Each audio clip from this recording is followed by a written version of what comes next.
இந்த பொருள் என்னன்னு உங்களுக்கு தெரியுமா? இந்த பொருள் இருக்கிற இடத்துல செல்வ பஞ்சம் இருக்காது அப்படின்னு வட இந்தியர்கள் சூட்சமமாக பயன்படுத்தக்கூடிய லால் கித்தாப்புங்கிற ஒரு ஓலைச்சுவடி நூலில் போட்டிருக்காங்க. காளிக்கும் பைரவருக்கும் மிகவும் உரியது.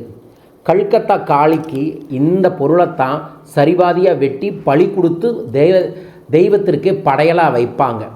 இந்த பொருளை மார்வாடிகள் தன்னோட வீட்டோட வாசலில் கொஞ்சோண்டு கட் பண்ணி சிவப்பு கலர் துணியில் கட்டி வீட்டோட வாசலில் வியாபார ஸ்தலத்தில் மாட்டுவாங்க. என்னன்னு உங்களுக்கு தெரியுமா? கமெண்ட் பாக்ஸில் மென்ஷன் பண்ணிவிட்டு லைக் பண்ணி ஷேர் பண்ணி சப்ஸ்கிரைப் பண்ணிவிட்டு இந்த பதிவை பாருங்கள். கல்கத்தா காளிக்கு உகந்தது, பைரவரின் தன்மையை உகந்தது இந்த அற்புதமான கரு மஞ்சள். எஸ், இது கருப்பு மஞ்சள்னு சொல்லுவாங்க. நேபாளம், ஹிமாச்சல் போன்ற இடங்களில் கிடைக்கக்கூடியது. இந்த கருமஞ்சள் மருத்துவத்துறையில் ஆயுர்வேதத்துக்கு பல விஷயங்களுக்கு பயன்படுத்துகிறாங்க.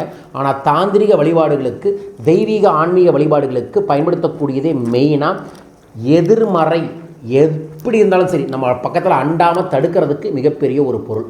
நான் பல வருஷமாக ரகசியமாக ஒரு பொருள் நிறைய பேருக்கு கொடுத்துருக்கேன்னா அது இந்த கருமஞ்சள் தான். இந்த கருமஞ்சளோட ஸ்பெஷல் என்ன அப்படின்னா, இதை அறுத்திங்கன்னா கருநீல கலரில் இருக்கும் ஒன்று. ரெண்டாவது, இதை அறுத்து கலந்து நெற்றியில் திலகமாக வச்சுட்டு போனீங்கன்னா அந்த காரியம் சித்தியாகும். மார்வாடிகள் இதைத்தான் திலகமாக வைப்பாங்க.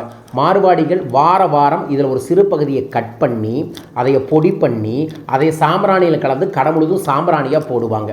அதே மாதிரி கட் பண்ணி சிவப்பு துணியில் கட்டி வீட்டோட வாசல், வியாபார ஸ்தலத்தோட வாசல், கல்லாப்பெட்டி, பூஜை அறையிலையும் வைப்பார்கள். மிக முக்கியமாக இது இருக்கக்கூடிய இடத்துல காளி தெய்வம் இருப்பாங்க. காளி இருந்த என்ன அந்த பேய் பில்லி சூனியங்கிற எக்ஸ்ட்ரீம் நெகட்டிவ் எனர்ஜியும் கூட வராது.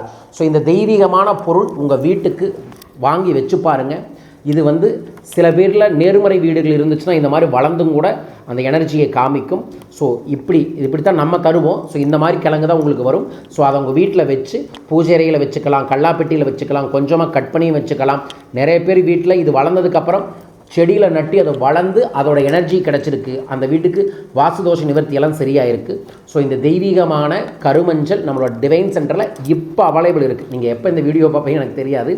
இப்போ அவைலபிள் இருக்குது. ஒரு சதுர்த்தி பூஜையில் வச்சு எல்லாத்துக்கும் சங்கல்பம் பண்ணி இந்த கருமஞ்சளை அனுப்பலான்ட்டு இருக்கோம்.